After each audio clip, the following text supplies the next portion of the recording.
Hi good morning to all. இன்றைக்கி என்னோட டே பார்த்திங்க அப்படின்னா 3:30க்கு ஸ்டார்ட் ஆகிடுச்சு. எந்திரிச்சு குளிச்சுட்டு இன்றைக்கி சக்கரை பொங்கல் தான் வந்து சுவாமிக்கான நெய்வேத்தியமாக செஞ்சுருந்தேன். வெளிவாசல் பூஜையை முடிச்சுட்டு நிலவாசல் பூஜையை முடிச்சுட்டு வீட்டுக்குள்ளே பூஜைக்கு வரும்போது பார்த்திங்க அப்படின்னா அரௌண்ட் 5:30 இருக்கும். கரெக்டாக இன்றைக்கி வந்து பிரம்ம முகூர்த்த பூஜை அந்த ரேஞ்சில் வந்து செஞ்சு முடிச்சாச்சு. நீங்கள் யாரெல்லாம் புதுசாக பிரம்ம முகூர்த்த பூஜை ஸ்டார்ட் பண்ணியிருக்கீங்க, ஆல்ரெடி செஞ்சிட்ருக்கீங்க அப்படிங்கிறத மறக்காமல் கமெண்ட்டில் ஷேர் பண்ணிக்கோங்க.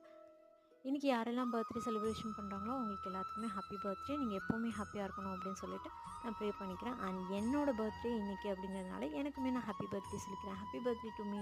நம்மளோட சேனலை நீங்கள் புதுசாக பார்த்துட்ருக்கீங்க அப்படின்னா சேனலை சப்ஸ்கிரைப் பண்ணிவிட்டு பாருங்கள், சப்போர்ட்டிவாக இருக்கும். சித்திரை மாதத்தில் கண்டிப்பாக ஒரு தடவையாவது நம்ம பொங்கல் வச்சு வழிபாடு செய்கிறது ரொம்ப நல்ல பலனை தரும். அதுவும் சித்திரக்கன்னி அன்னைக்காக இருந்தாலும் சரி, இல்லை சித்திரை மாதம் பிறந்தவங்களாக இருந்தால் பிறந்த தேதியில் வந்து பொங்கல் வச்சு வழிபாடு செய்யலாம். எப்போவுமே பார்த்திங்க அப்படின்னா நார்மலான ஒரு டே மாதிரி தான் போகும் பர்த்டேவும். இன்றைக்கி ஈவினிங் போல் கோயிலுக்கு போய்க்கலாம் அப்படின்னு சொல்லிட்டு தான் பிளான் பண்ணியிருக்கோம். பாய், நெக்ஸ்ட் வீடியோவில் பார்க்கலாம். தேங்க்யூ.